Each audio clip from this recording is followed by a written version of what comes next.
سب سے پہلے میں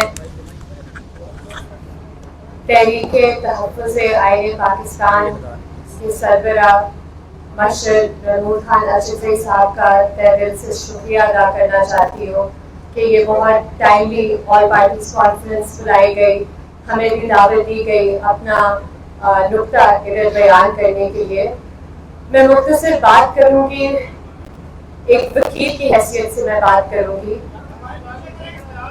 کہ آج پاکستان میں نہ تو کوئی آئین ہے، نہ قانون ہے اور نہ ہی کوئی عدالتی نظام ہے۔ ہم نے دیکھا کہ پاکستان میں جو کچھ عدالتیں تھیں جو انصاف دینے کے قابل تھی، جن میں ہمت تھی فوج کے سامنے کھڑے ہونے کی، ان ججز کو آج سزائیں دی جا رہی ہیں اپنے آئینی اوتھ کے ساتھ لائلٹی شو کرنے کے لیے۔ ایک خوف کا ماحول قائم کیا گیا ہے اس ملک میں کہ کوئی بات نہیں کر سکتا، کوئی تنقید نہیں کر سکتا، کوئی سانس نہیں لے سکتا۔ آج بھی ڈاکٹر مارن بلوچ اور تمام بی وائی سی کی قیادت، ان کی لیڈرشپ 4 مہینے سے زیادہ ناحق جیل میں بند ہے۔ 3 مہینے ایم پی او جو کہ ایک کلونیل قانون ہے اس کا غلط استعمال کرتے ہوئے انہیں ناحق قید کیا گیا۔ آج وہ کسی دہشت گردی یا کسی اور مقدمے میں ان کی گرفتاریاں ہوتی جا رہی ہیں، جس طرح علی وزیر اور پی ٹی ایم لیڈرشپ کے ساتھ ماضی میں ہوا اور آج بھی ہو رہا ہے۔ اس لیے یہ بہت خوش آئند بات ہے کہ ادھر میرے ساتھ ڈاکٹر مارن بلوچ کی بہن بیٹھی ہوئی ہیں، ادھر پی ٹی ایم کی لیڈرشپ بیٹھی ہوئی ہے، کیونکہ یہ وہ آوازیں ہیں جو پیریفریز، جو ہم کہتے ہیں پیریفریز پاکستان کی، ان کے مسائل مین اسٹریم تک لاتے ہیں۔ ہمیں طے کرنا ہوگا کہ ہماری ریاست کیا ہے۔ ادھر کہا جاتا ہے کہ اگر آپ فوج پر تنقید کریں تو آپ غدار ہیں، آپ ریاست مخالف بیانیہ بولتے ہیں، لیکن سب سے پہلے تو ہمیں فیصلہ کرنا ہوگا کہ ایک ریاست ہے کیا۔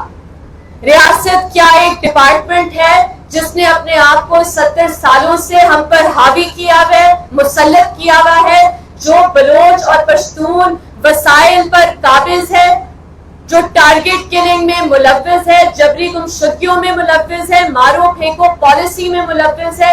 کیا یہ ریاست ہمیں قابل قبول ہے؟ ریاست وہ ہوتی ہے جو عوام کے لیے طاقت ایک ٹرسٹ کے طور پر رکھے، ایک ٹرسٹ کے طور پر ایکسرسائز کرے۔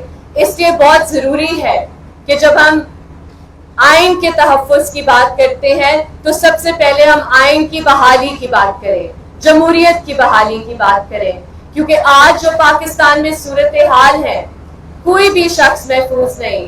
یہ پریکٹسز جبری گمشدگیوں کی شروع ہوئی سندھ میں، پھر بلوچستان میں، پھر پختونخوا میں، اور آج پنجاب اور اسلام آباد بھی اس سے محفوظ نہیں۔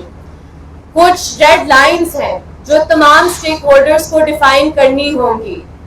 اگر وہ لوگ جو آج جس طرح ہم نے دیکھا ہے پاکستان کی تاریخ میں کہ جب اپوزیشن میں لوگ ہوتے ہیں وہ کہتے ہیں کہ ہم ان ایشوز پر بات کریں گے، لیکن جب اقتدار میں آتے ہیں تو وہی لوگ شہباز شریف، مریم نواز جو آج اقتدار میں ہیں، بلاول بھٹو، وہ بھول جاتے ہیں ان بلوچ ماؤں کو، بیٹیوں کو، پشتون تحفظ موومنٹ کے رہنماؤں کو، ان کے کارکنان کو۔ 4000 لوگ جو پی ٹی ایم سے آج بھی یا تو جبرن لاپتہ ہیں یا جیلوں میں بند ہیں۔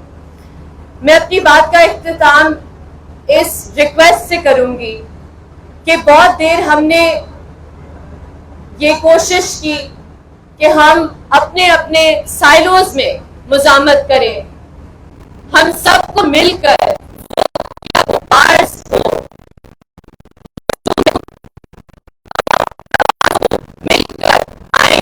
کی جدوجہد کرنی ہوگی۔ پاکستان کا مستقبل نہیں بن سکتا جب تک تمام ان آوازوں کو وہ رسپیکٹ، وہ ریکگنیشن اور ان کا مینڈیٹ نہیں دیا جائے۔ بہت شکریہ۔